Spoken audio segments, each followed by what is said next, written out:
배우고 있습니다.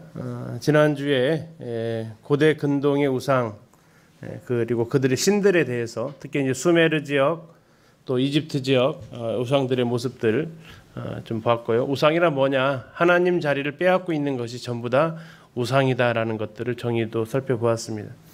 그리고 하나님께서는 우상을 숭배하지 말라고 하셨던 말씀들을 통해서 이렇게 보았는데요. 오늘은 이제 사사기에서부터 다시 말하면 이스라엘 백성들이 출애굽한 이후에 여호수아 통해서 가나안 땅에 들어가고 그때는 이제 뭐 전쟁하고 하나님 의지할 수밖에 없는 상황이었다가 이제 여호수아가 죽고 사사들이 통치하던 시대에 그들은 가나안의 영향을 주는 게 아니라 그들의 영향을 받게 되었고 그러면서 그들이 우상을 섬기고 그런 악순환이 반복되어지는 그런 모습들을 사사기에서 볼 수가 있고요. 이런 모습들이 하나님께서 십계명에서 금지하고 있었던 것과 어떤 연관성이 있는지도 같이 이렇게 오늘 살펴보도록 하겠습니다. 그리고 구약의 우상의 종류들을 상당히 이 부분이 제일 분량이 좀 많습니다. 그 부분들도 같이 이렇게 살펴보도록 하겠습니다. 우리가 사사기 공부할 때 이 부분은 우리가 계속해서 살펴보았던 부분입니다. 악순환의 모습들을 우리가 살펴보았었는데요. 10가지의 이 패턴을 통해서 이스라엘 백성들이 왜 이렇게 신앙생활에 실패할 수밖에 없었는가 하는 것들을 볼 수 있습니다. 사사기 3장 7절부터 11절에 나와 있는 온니엘 때에 그들이 하나님 앞에 악을 행했다라고 이렇게 얘기를 합니다. 그러면 그 악이 무슨 악이냐? 바로 하나님을 잊어버리고 바알들과 아세라들을 섬겼다라고 이렇게 나오고 있습니다. 바알들과 아세라들이 이때도 있었다라는 것을 잠시 기억을 좀 해주시면 좋겠습니다. 그리고 아합이 국교로서 들여온 거하고 그러나 그들이 이세벨이 처음으로 들어온 게 아니라 이스벨의 가족이 전부터 가나안의 토속적으로 이 바알들과 아세라들은 이미 백성들 가운데서 자리 잡고 있었다라는 겁니다. 나중에 이제 이것이 우가리트 문서라고 이렇게 되어져 있는데요. 이 바알 숭배 사상에 대해서 성경 이외의 자료에서 바알에 대해서 기록되어진 그런 문서들이 있습니다. 그걸 통해서 이제 확인이 되어지는 부분입니다. 그 부분 뒤에서 좀 나누고요. 자, 이렇게 우상을 숭배하니까 하나님께서 이스라엘에게 진노하셨고 진노하신 결과 하나님께서 그들을 이방에 파셨다라고 이렇게 이야기하고 있습니다. 자, 이방에 파시니까 이스라엘 백성들이 고통스럽죠. 그래서 하나님 앞에 그들은 부르짖습니다. 부르짖으니까 하나님께서 그들을 불쌍히 여기셔서 구원자를 세우셨고요. 그 구원자를 뭐라고 불렀습니까? 사사라고 불렀습니다. 사사. 그리고 그 구원자 사사가 이스라엘을 괴롭혔던 이방 민족을 무찌르게 되고 그러면서 그들이 평안한 생활을 하게 됩니다. 그러나 사사는 또 시간이 지나면 죽을 수밖에 없고 또 사사가 죽은 이후에는 또다시 1번부터 또 반복 계속 12번가량 그들은 계속해서 반복을 하더라는 것입니다. 사사기에 나와 있는 그 불순종의 모습을 이렇게 보면 사사기 1장 1절부터 그들은 불순종하고 있었다라는 겁니다. 사사기 1장 1절 가서 보면 이스라엘 백성들이 여호수아 사후에 그들에게 이제 여호수아는 가나안 땅의 큰 땅을 정복을 했고 이제 세부적인 정복은 사사들 그 지파별로 맡겨 두었습니다. 쉽게 얘기하면 이제 큰 덩어리는 여호수아와 함께 그들이 구역을 나눠줬다면 도 단위 정도 그러면 이제 시, 군 뭐 이런 정도는 이제 너희들이 알아서 나머지 백성들을 몰아내라고 이렇게 하나님께서 하셨습니다. 그런데 그들이 그렇게 하지 않았다는 거죠. 사사기 1장 1절에 이렇게 나와 있습니다. 여호수아가 죽은 후에 이스라엘 자손이 여호와께 여쭈어 이르되 우리 가운데 누가 먼저 올라가서 가나안 족속과 싸우리이까? 그들은 이렇게 물으면 안 되었다라는 겁니다. 이미 하나님께서 명령을 다 하셨다라는 거예요. 뭐 하라고요? 가서 그 땅을 취하라고. 하나님께서 이미 명령하신 것을 누가 먼저 싸워야 됩니까? 라고 이렇게 묻고 나오는 것 자체가 다시 말하면 부모님들이 이렇게 식탁에다가 음식을 차려줬어요. 그러면 자 너희들이 원하는 대로 마음껏 먹어 그러는데 자녀가 앉아가지고 뭐를 물어본 거예요? 뭐부터 먹어요? 이렇게 물어보는 거예요.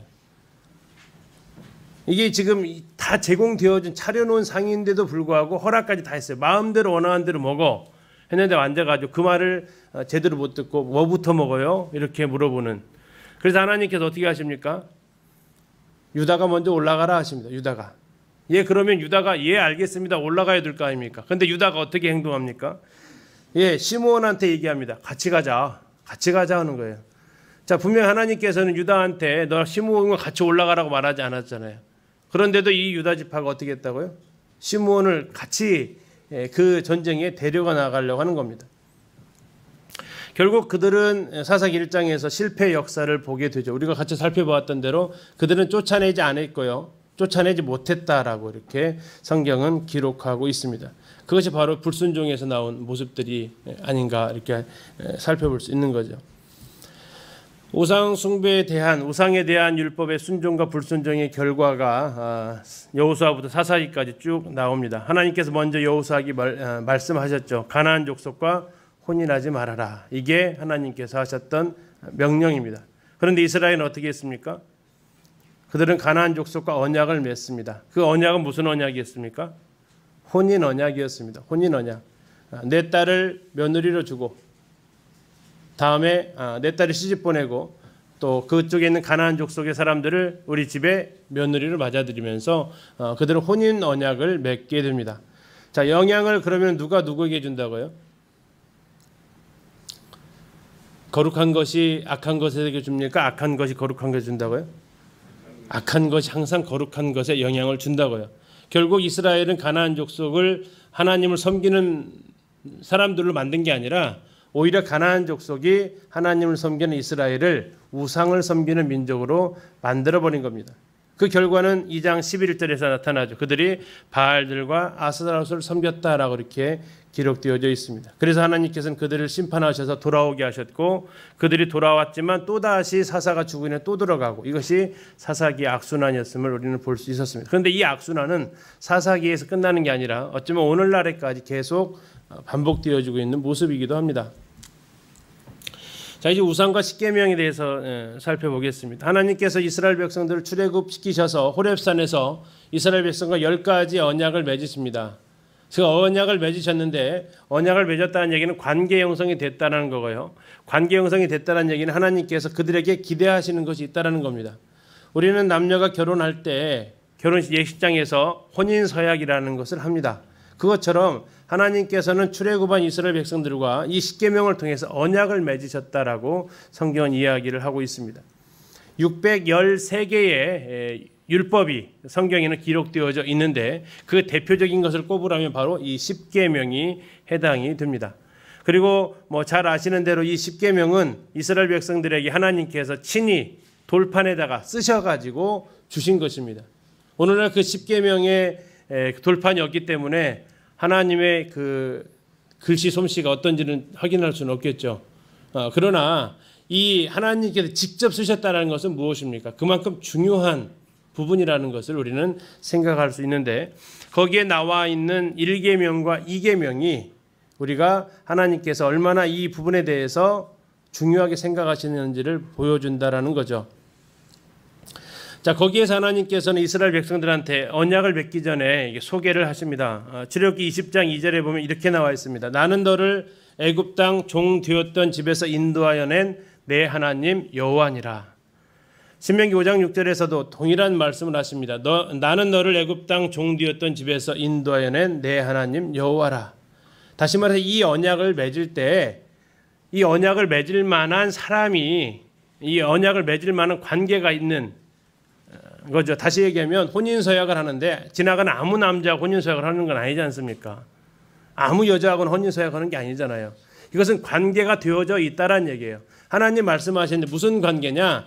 나는 너를 애굽 땅 종 되었던 집에서 인도하여 낸 하나님이다. 다시 말해서 나는 뭐 할 자격이 있다고요? 너희와 언약을 맺을 자격이 있다라는 겁니다.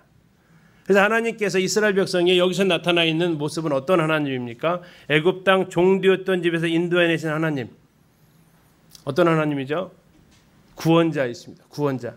그래서 하나님은 이스라엘을 이집트의 종살이로부터 구원하셨기 때문에 구원자 하나님으로서 자신들에게 이 언약을 맺을 수 있다라는 겁니다. 우리가 아이들한테 아이가 태어나면 이름을 지어주는데요. 누가 이름을 지어줍니까? 아무나 안 지어주잖아요. 그의 아버지, 어머니, 할아버지들이 이름을 지어주지 않습니까? 왜 그렇죠? 그만한 관계가 맺어졌다라는 겁니다.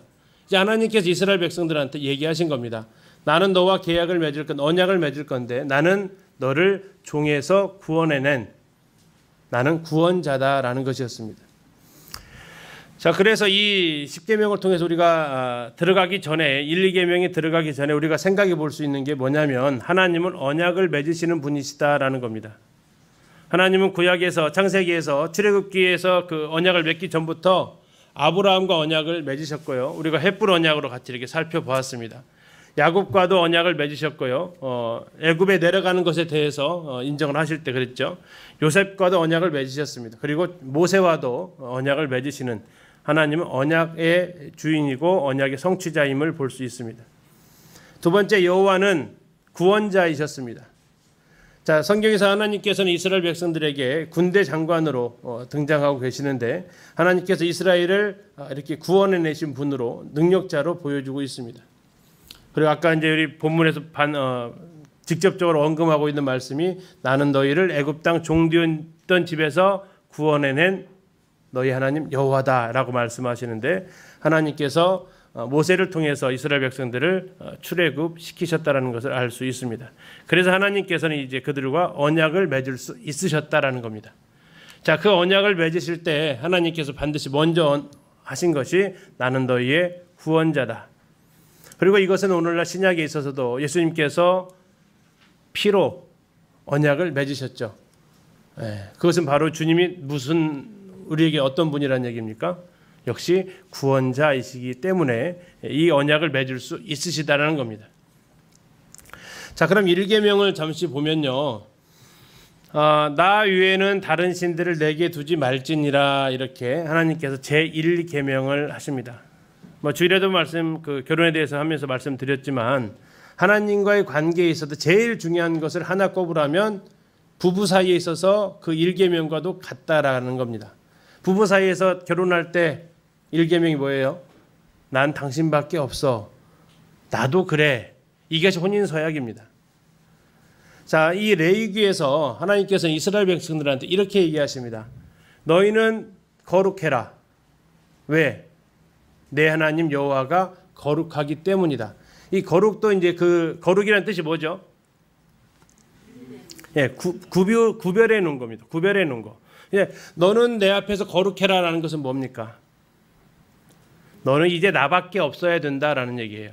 나도 너희에게 너희 하나님 나 여호와가 거룩함이라 하셨어요. 그럼 하나님 뭐라고 하신 거예요? 나도 너희들에게서 구별되어졌다라는 얘기예요. 그러니까 하나님께서 이스라엘 백성들한테 거룩해라는 얘기가 죄 짓지 말고 살라는 의미가 아니고요.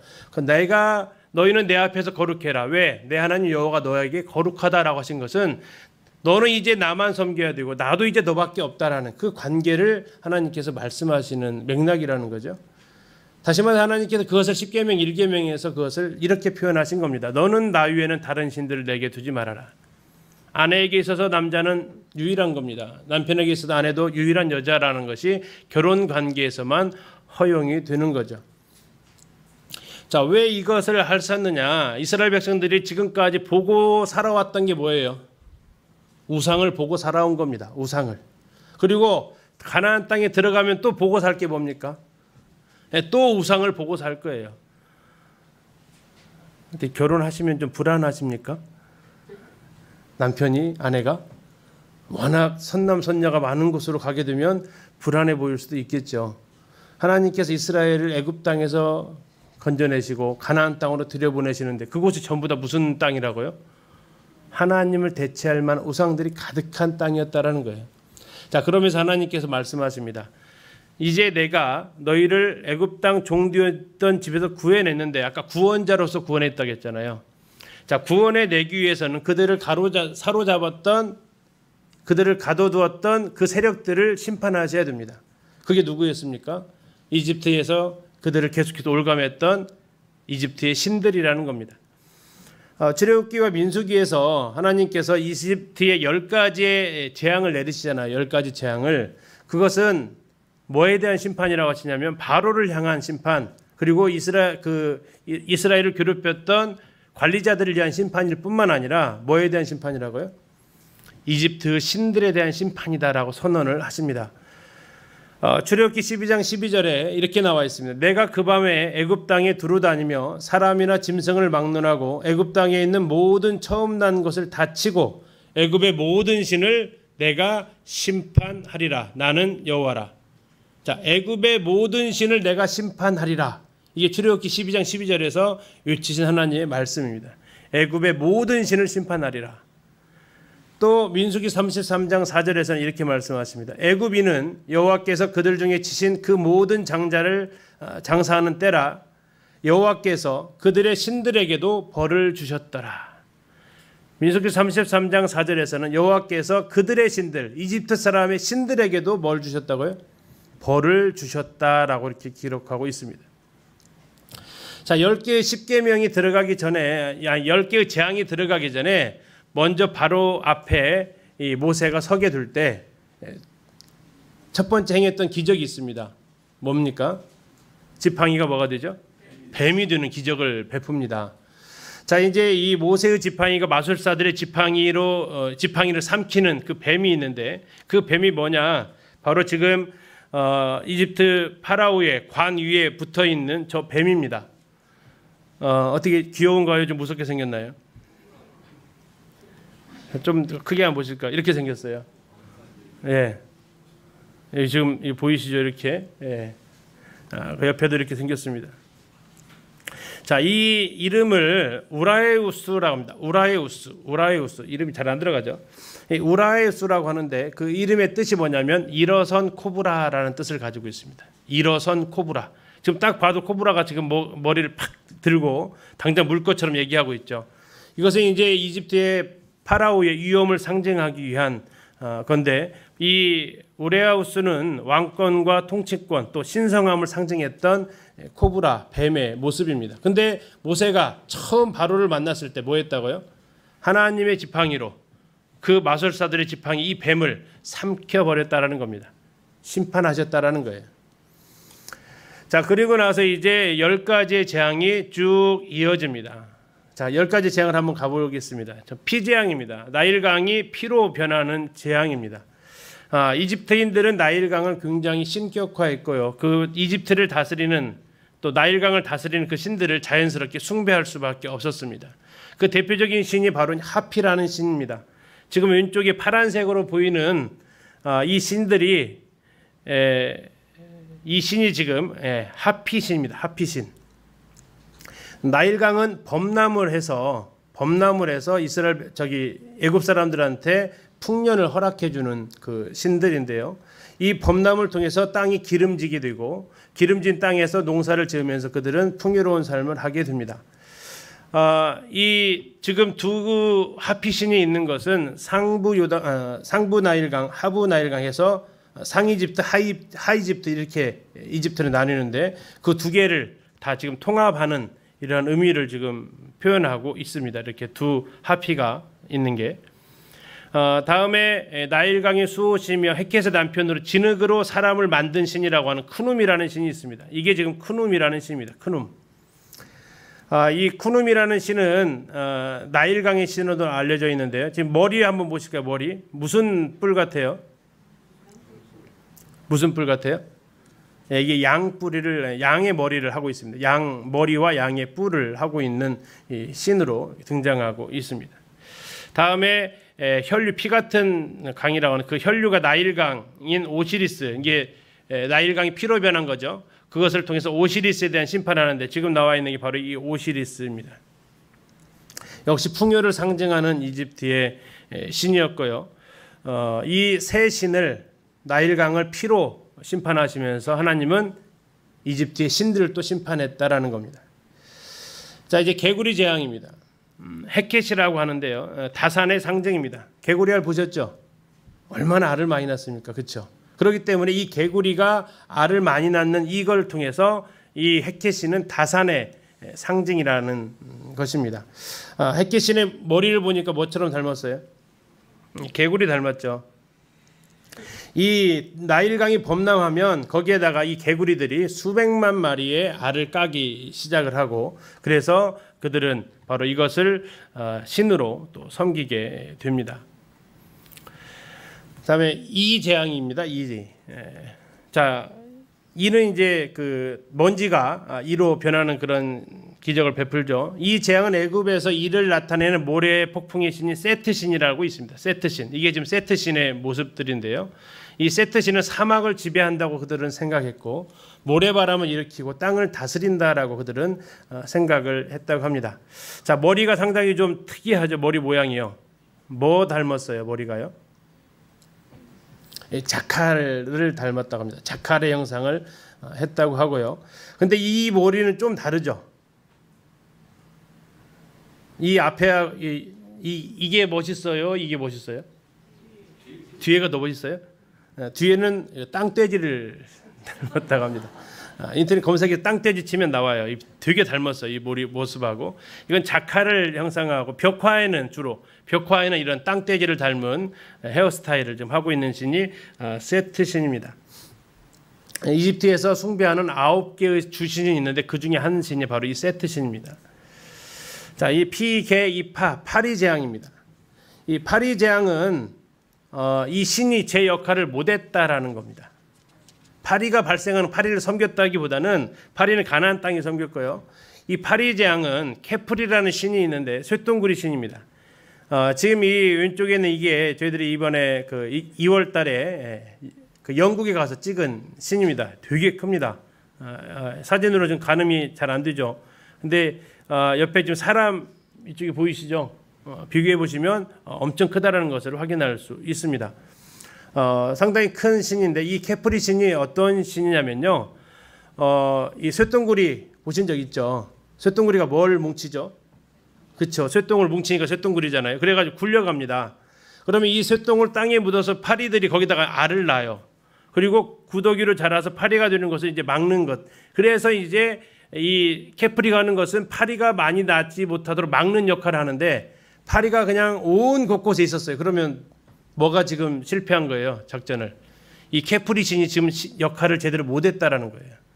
자, 그렇게 하면서 네 번째 재앙, 케프리라는 이 신을 통해서 파리 재앙에 대해서 이 신을 심판한 것을 확인할 수 있습니다. 다섯 번째 재앙이 이제 돌림병 재앙입니다. 특별히 이제 동물에게만 이 병이 찾아왔습니다. 이 이스라엘 백성들이 출애굽기 32장에서 그들이 처음 만든 우상이 무슨 동물이었어요? 뭐죠? 네, 송아지였잖아요. 송아지 형상. 바로 여기에서 가져온 겁니다. 제 왼쪽에 있는 이 신이 아피스라는 황소신입니다. 아마 우리 형제님들 그 좀 아피스 만년필 보셨을 겁니다. 이집트 신입니다. 그게 여기서 나온 거고요. 지금 이 원반을 얹고 있죠. 이 원반은 뭘 상징할까요? 그렇죠. 태양입니다. 이 솥불과 원반을 상징하고 있는 바로 이 태양인데, 그 옆에 있는 신이 바로 하토르라는 여신입니다. 이 하토르도 역시 마찬가지로 빨간색으로 되어져 있는 이것이 태양을 상징하고 있고요. 양쪽에 있는 뿔은 무슨 뿔 같아요? 염소뿔일까요? 옆에 있는 황소뿔입니다. 그래서 이 솥불하고 태양 원반을 쓴 하토르 신이 또 있습니다. 그래서 이 둘이 바로 황소, 동물과 관련되어져 있는 이 신들이고, 이 신들을 또 심판하신 것이 돌림병의 재앙입니다. 다음에 악성 종기가 있었습니다. 사람에게 이제 피부병처럼 발생했던 신이 있었죠. 이것은 그들을 치료해 준다고 생각했던 헤카라는 신과 이모텝, 아마 들어보셨을 겁니다. 이모텝이라는 그 의학의 신, 그들을 심판한 것이 되는데요. 처음 이제 두 개 나와 있는 이게 지금 헤카 신이고, 그 다음에 이제 이게 세 개가 헤카 신이고, 그 다음에가 이모텝이라는 신입니다. 이들은 주술적인 신을 가지고 있는 모습입니다. 헤카라는 말 뜻 자체가 주술이라는 뜻을 가지고 있습니다. 여기에서 뭐가 나왔냐면 매직이라는 단어가 등장을 했다고 합니다.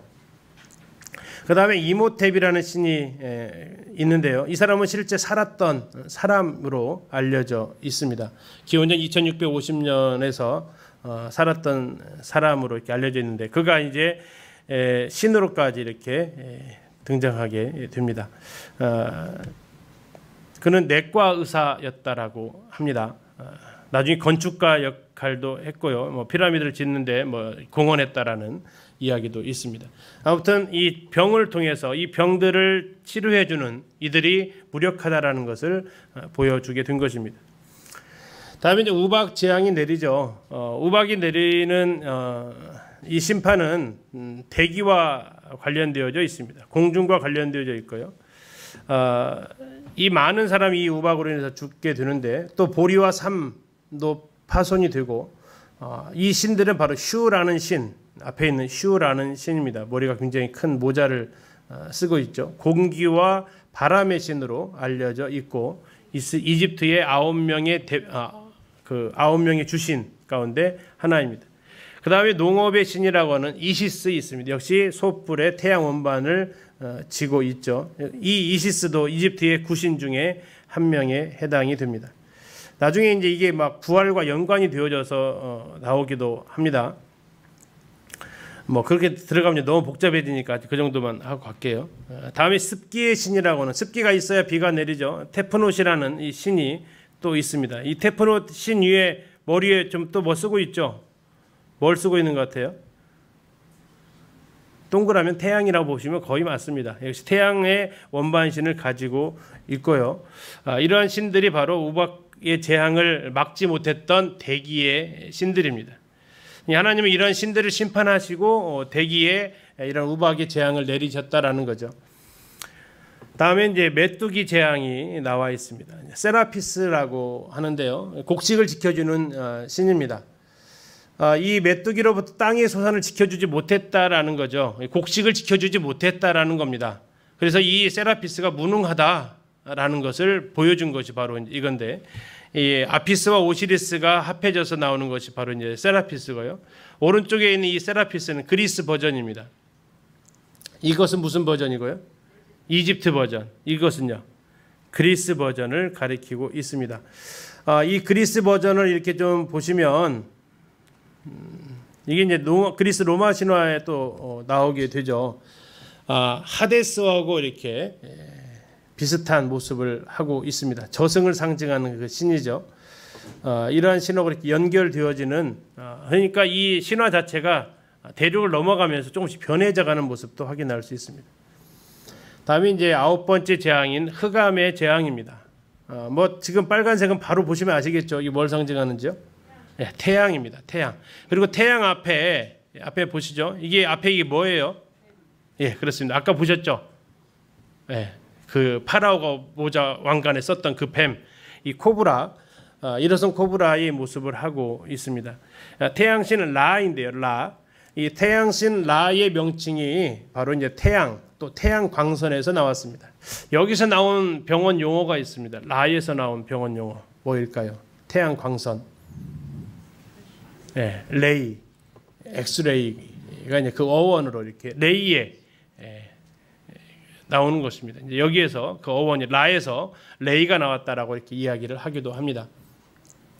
그들이 이렇게 이 흑암 태양신인데 바로 이집트 사람들의 대표적인 신이죠. 태양의 아들이 바라오니까 이 흑암을 통해서 이 태양신을 심판하시는 모습을 보게 되고, 이제 마지막 장자의 죽음입니다.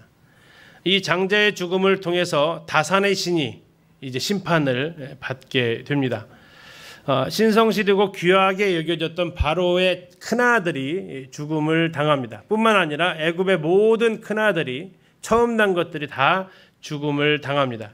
이것은 바로 다산을 상징하고 풍요를 상징했던 오시리스와 이시스를 심판하시는 모습입니다. 또 바로의 장자는 청년의 육체를 입은 호루스라고도 볼 수 있는데, 지금 이제 이 호루스의 눈도 옆에 이렇게 지금 나와 있습니다. 자, 여기서 잠시 이제 장자의 죽음과 관련되어졌기 때문에 말씀을 좀 드리면요. 처음에 나와 있는 이 오시리스, 풍요를 상징하기도 하지만 저승 세계를 믿는 고대 이집트의 사람들에게 죽은 사람을 다시 깨운다고, 죽은 사람이 다시 깨어나면 뭐 하는 거죠? 부활하는 거죠. 이것을 일깨우는 신입니다. 그 다음에 이제 호루스 신이 나오는데, 호루스 이시스와 오시리스의 아들로 이렇게 등장을 하는 사람입니다. 매의 머리가 이렇게 보이는 모습을 볼 수 있는데요. 이 호루스가 매의 머리를 쓰고 있는 그림을 볼 수 있는데, 이 특별히 호루스의 눈이라고 이렇게 있습니다. 전시안으로 나중에 이제 이게 등장을 하는 거죠. 이 호루스의 눈은 고대 이집트의 신격화된 파라오의 왕권을 보호하는 상징으로 쓰였습니다. 그래서 호루스의 눈 또는 태양의 눈, 라의 눈, 태양신 라의 눈 이렇게 불려지기도 했고요. 그래서 오른쪽 눈은 태양신 라의 눈, 왼쪽 눈은 토트신이라는 토트신의 눈 해가지고 이렇게 이 이집트 왕들을 지켜주는 이런 모습으로 표현되어지고, 이게 배에다가 이런 문양을 그려서 그들은 지켜주시기를 바라는 이런 모습을 표현하고 있습니다. 그래서 저희들 이제 영국에 갔을 때 배에다가 이 호루스의 눈을 그려놓은 것을 확인하기도 했습니다. 자, 이렇게 10가지의 재앙 플러스 처음 이집트 나일강이 피로 되어지기 이전까지 재앙까지 해서 하나님께서는 이걸 통해서 뭘 말씀하셨다고요? 이집트의 신들을 벌한다. 다시 말하면 우상은 아무것도 아니다라는 것을 이야기하셨다라는 겁니다. 하나님께서 말씀하시고 싶었던 게 그겁니다. 여호와 외에 다른 신들은 없다라는 겁니다. 신명기 4장 35절에서 여호와는 하나님이시요 그 외에는 다른 신이 없음을 너에게 알게 하려 하심이라. 자, 신명기 자체가 이제 이스라엘 출애굽한 이스라엘 백성들을 향해서 하셨던 그 말씀이잖아요. 자, 이사야서 45장 5절에서는 나는 여호와라 나 위에 다른 이가 없나니 나밖에 신이 없느니라라고 기록되어져 있습니다. 이사야서 45장 18절은 이렇게 말씀하십니다. 하늘을 창조하시니 그는 하나님이시니 그가 땅을 지으시고 그것을 만드셨으며 그것을 견고하게 하시되 혼돈하게 창조하지 아니하시고 사람이 거주하게 그것을 지으셨나니 나는 여호와라 나 외에 다른 이가 없느니라. 하나님께서는 계속해서 말씀을 하시는 겁니다. 나 위에 다른 이가 없다. 나 위에 다른 신을 너에게 두지 말아라. 그런데 이스라엘은 어떻게 했습니까? 들어가자마자 가나안의 신들이었던 바알과 아세라를 그들이 섬겼다라는 것입니다. 그러면 하나님께서 이 계명에서 하신 말씀이 뭡니까? 너희가 만약에 새긴 우상을 만들면 나는 무슨 하나님으로 나타날 거다? 질투하는 하나님으로 나타날 거다. 질투는 누구한테 합니까? 나랑 아무 관계없는 사람한테 질투 느끼나요? 아니죠. 나랑 관계 있는 사람, 내가 특별히 사랑할수록 그 질투는 더 강해집니다. 질투는 사랑하는 존재에 대해서 일어나는 감정이고, 하나님께서는 다시 말하면 나는 너를 사랑한다라는 표현이기도 합니다. 아내가 다른 남자랑 만나고 다니는데 아무 마음이 없다 그러면요, 그게 이상인 겁니까? 아니면 질투 나는 게 정상입니까? 질투 나는 게 정상이라는 거죠. 아무 감정 없다, 난 너그러운 사람이야, 이런 거 아니라는 얘기죠. 그것은 뭔가 좀 단단히 잘못된 거죠. 나는 당신을 전혀 사랑하지 않는다, 나는 관심도 없다라는 표현인데, 하나님 그렇지 않으시다라는 겁니다. 그래서 그들에게 하나님께서 하셨던 제2계명이 뭡니까? 너를 위해서 아무 형상도 만들지 마라, 새기지 마라라고 하나님께서 하셨습니다. 자, 이 계명인 출애굽기 20장 4절에서 이렇게 말씀하십니다. 너를 위하여 새긴 우상을 만들지 말고 또 위로 하늘에 있는 것이나 아래로 땅에 있는 것이나 땅 아래 물속에 있는 것에 어떤 형상도 만들지 말아라. 누구를 위해서요? 너를 위해서라는 겁니다. 우상은 한마디로 말하면 자기를 위한 거라는 것을 하나님 말씀을 하시죠. 우리가 솔로몬의 성전에 대해서 잠시 봤지만 그 하나님께서 금하셨던 제2계명에서 뭐 하지 말라고 하셨죠? 새기지 말라고 했잖아요. 뭘 새기지 말라고 했습니다. 하늘에 있는 거, 땅에 있는 거, 바닷속에 있는 거, 어떤 것도 새기지 말라고 했는데 그들이 동물을 하나 새겼다고 그랬죠. 무슨 동물이었어요? 소를 새겼지 않습니까? 소. 어디다가요? 놋바다에다가 12마리의 소를 새겨서 하는 이 모습들이 이제 좀 이상해진다라는 것들을 우리가 감을 좀 잡으시라고 말씀을 드렸었습니다. 우상 숭배는요, 수단을 목적으로 만드는 겁니다. 다시 말해서 인간은 자신에게 주어질 무엇인가를 바라면서 우상을 만들고 숭배한다라는 겁니다. 우상을 만드는 이유는 당연히 그 우상을 위해서 자기가 하지 않습니다. 예를 들어서 좀 있으면 수능이죠. 그러면 이제 또 뉴스에 나올 겁니다. 어머니들이 또 부모님들이 어디에 가 계세요? 절에 가 계시기도 하고요. 또요. 교회 새벽기도도 또 갑자기 많아지십니다. 왜 많아져요? 누구를 위해서 나오는 거예요? 장소만 달라졌지 어쩌면 그들은 하나님을 지금 새겨가고 있다라는 거죠. 무엇을 위해서? 나를 위해서. 그리고 하나님께서는 너를 위해서 하는 모든 행위 자체가 뭐라고요? 우상이다라고 얘기를 하시는 겁니다. 결혼에 대해서 이게 자꾸 비교를 하게 되는데요. 결혼을 할 때 불행의 시작은 어디서 출발한다고요? 불행의 시작은 어디서 출발해요?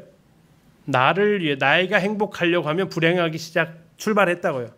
결혼은 나를 행복하기 위해서 하는 게 아니고요. 그렇게 되면 남편이나 아내나 서로 불행해진다라고 제가 말씀을 드렸습니다. 하나님은 어떻게든 우리를 생각하시는데 우리는 그럼 어떻게 해야 되는 거예요? 하나님을 생각해야 되는데 하나님도 나 생각하는구나. 나 그렇게 귀한 존재구나. 그럼 나도 나 생각해야지. 이게 아니라는 얘기잖아요. 그런데 하나님께서 그렇게 말씀하셨음에도 불구하고 그들은 자기를 위해서 신을 만들어간다라는 겁니다. 자, 이 출애굽기 20장에서 너를 위하여 새긴 우상을 만들지 말라고 했는데 그 새긴 우상이라고 번역되어진 단어가 페셀입니다. 히브리어로 페셀. 자, 이 페셀은 인간이 신으로 섬기려고 나무나 돌에다가 새겨서 만든 그림입니다. 또 나중에 이것이 좀 더 발전하게 되면 그 틀을 만들고 거기다가 쇠를 부어 넣어서 만드는 작품이 되는 거죠. 지난번에 말씀드렸죠. 그래서 한쪽 면에다가 새기면 흔히 말하는 부조라고 그랬죠. 그렇지 않고 이렇게 통에다 넣어가지고 하거나 아니면 통나무를 깎아서 만들면 환조라고 그랬잖아요. 조각 작품이라는 거죠. 그렇게 그들은 만들어낸다라는 겁니다. 마음이 부패한 인간은 끊임없이 형상을 만들기를 좋아합니다. 출애굽기 32장 7절 8절에 그 이스라엘 백성들이 처음 우상을 만드는데 8절에 이렇게 말하고 있습니다. 그들이 내가 그들에게 명령한 길을 속히 떠나 자기를 위하여 송아지를 부어 만들고 그것을 예배하며 그것에게 제물을 드리며 말하기를 이스라엘아 이는 너희를 애굽 땅에서 인도하여 낸 너희 신이라 하였도다. 이게 하나님이 탄식하시는 말씀이에요. 여기서 하나님 말씀하십니다. 내가 그들에게 명령한 길을 속히 떠나 자기를 위하여 송아지를 부어 만들었다라고 하십니다. 사람은 형상을 만들고 그 형상에다가 신성을 부여합니다. 자, 뭐라고 했어요? 이는 너희를 애굽 땅에서 인도하여 낸 너희 신이라라고 이렇게 지칭을 하는 거죠. 사람들이 이렇게 돌로 나무로 만들어 놓고 거기다가 이렇게 절하면서 뭐라고 하죠? 이게 나무다라고 절하지 않죠. 신이다라고 절하지 않습니까? 동일하다는 얘기죠. 저희들이 캄보디아나 이렇게 가서 태국이나 가서 보면 정말로 길에 그냥 흔하게 이렇게 있습니다. 그런 이 모습들 앞에서 사람들이 손을 모으고 아침에 이렇게 고개 숙이고 경배하는 모습들을 아주 쉽게 볼 수 있는 곳들이죠. 그런데 그것이 그 신을 위한 거겠습니까? 아니죠. 뿌리 깊이 자기를 위한 겁니다. 우상은 형상의 지배를 받습니다. 그래서 형상이 없는 신들은 존재할 수 없다라는 게 이들의 가치관입니다. 그런데요, 하나님은요, 형상이 계세요, 안 계세요? 하나님은 영이시라고 했잖아요. 보이지 않는다고 하셨습니다. 그런데도 어디에나 계십니다. 저는 잠깐 말씀드렸지만 우상은 눈이 있어도 보지 못하지만 하나님은 눈이 없으셔도 온 세상을 감찰하신다라고. 우상은 귀가 있어도 듣지 못하지만 하나님은 보이는 귀가 없으셔도 우리의 모든 기도를 들으시는 분이시다라는 겁니다. 그런데 그분이 귀가 없는 게 아니라 귀를 지으셨다라면, 사람에게 귀를 만들어 주셨다라면 그분은 귀가 없는 게 아니라 안 보이는 거죠. 새기지 말라는 겁니다. 하나님을. 자, 이것이 이제 오늘날 그러면 구원받은 우리에게서도 과연 나타나지 않느냐? 나타나더라는 거죠. 내일도 작심통독이 있지만요. 이 작심통독 지난 3기 하면서 마태복음을 보면서 좀 충격을 받은 게 있었습니다. 예수님에 대해서 사람들이 계속 비난하고요. 따지고요. 심지어 베드로조차도 막 예수님이 책망하면서 예수님 그렇게 하지 마십시오 하고요. 예수님 그렇게 떡 주고 할 때는 그 따랐던 사람들도 예수님께서 십자가 길 가니까 오히려 다 떠나버리고요. 왜 이런 일이 벌어질까라는 것을 이렇게 보는데 예수님께서 하셨던 그 말씀들이 있더라고요. 너희가 성경을 모른다. 그리고 나는 성경을 이루기 위해서 왔는데 너희는 너희가 원하는 메시아의 모습이 있다라는 거였어요. 제자들이 원하는 메시아의 모습이 있어요. 제자들이 원했던 메시아의 모습은 뭡니까? 뼛속 깊이 성령 오시기 전까지 원했던 메시아의 모습이 뭐예요? 이 이스라엘을 저 로마의 압제에서 구원해 달라는 게 그들이 생각했던 메시아의 상이었어요. 근데 예수님이 어떻게 하세요? 그렇게 하실 것 같았는데 갑자기 돌연 가이사랴 빌립보에서 나 이제 예루살렘 올라가면 이방인들에 넘겨져서 죽을 거야. 그리고 3일 만에 살아날 거야. 살아난다는 건 이들에게 개념 자체가 없고 당장 이방인들한테 죽는다고 하니까 베드로가 거기서 어떻게 하죠? 예수님 그러시면 안 되죠 하는 거죠. 우리가 누굴 보고 따라왔는데 그렇게 허망하게 죽으면 우리는 어떻게 하라고요? 아주 간하면서 얘기합니다. 그랬더니 예수님한테 한번 되게 혼나죠. 사탄아 물러가라라고.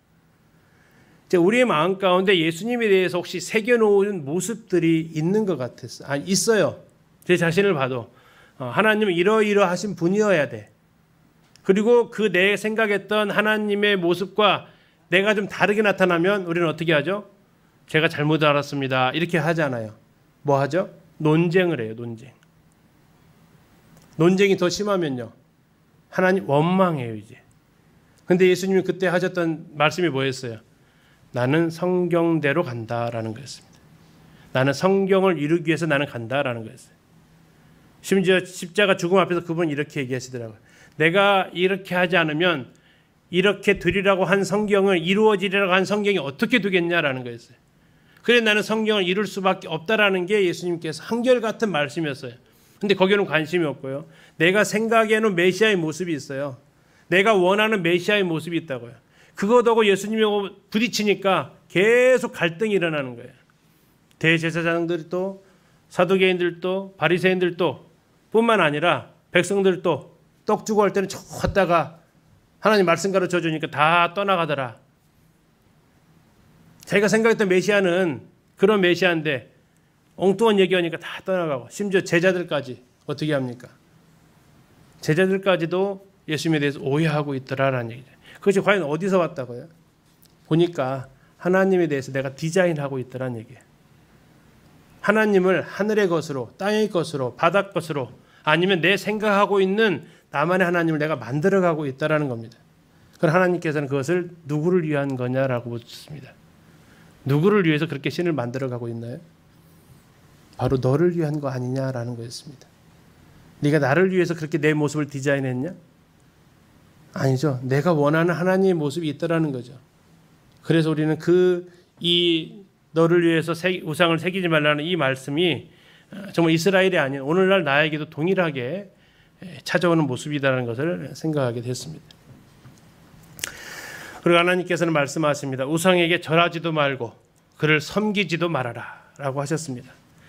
섬긴다라는 것은 예배하는 것입니다.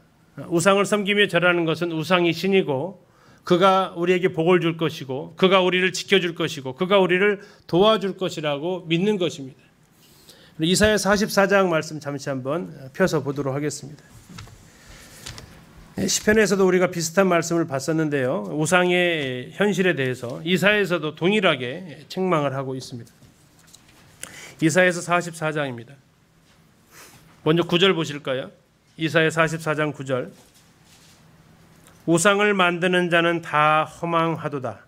그들이 원하는 것들은 무익한 것이거늘 그들의 증인들은 보지도 못하며 알지도 못하니 그러므로 수치를 당하리라.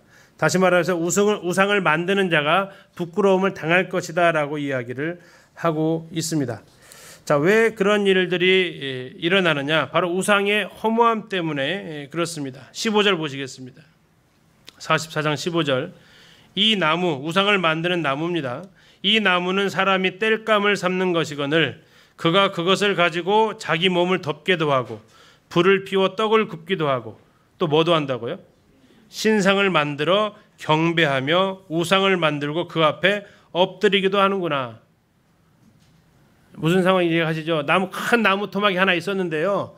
그걸 갖다가 4토막을 딱 내더라는 거예요. 그래서 한 토막은 뭐 하는 데 썼고요? 땔감으로 썼어요. 추우니까 땔감 좀 떼야지. 또 한 토막은요. 또 뭐 했다고요? 이제 그 떡 굽는 용도로 썼어요. 또 한 토막은요. 예, 이제 우상을 만들기 시작하는 거예요. 그래가지고 이제 어떻게 해요? 나머지는 태워버리고 이쪽은 어떻게 하고요? 그걸 엎드리고. 야, 그 나무가 그 나무 아니냐 이거죠. 그 나무가 그 나무 아니냐. 똑같은 나무인데 왜 한쪽은 갖다가 태워버리고 한쪽은 갖다가 그 앞에서 저러고 엎드려지고 있냐. 이게 지금 책망하는 겁니다. 16절 그 중에 절반은 불에 사르고 그 절반으로는 고기를 구워 먹고 배불리며 또 몸을 덮게 하여 이르기를 아 따뜻하다 내가 불을 보았구나 하면서 17절 그 나머지로 신상 곧 자기의 우상을 만들고 그 앞에 엎드려 경배하며 그것에게 기도하여 이르기를 너는 나의 신이니 나를 구원하라 하는도다. 이 상황이란 얘기예요. 18절입니다. 그들이 알지도 못하고 깨닫지도 못함은 그들의 눈이 가려서 보지 못하며 그들의 마음이 어두워져서 깨닫지 못함이니라. 이게 이스라엘 백성들이 가나안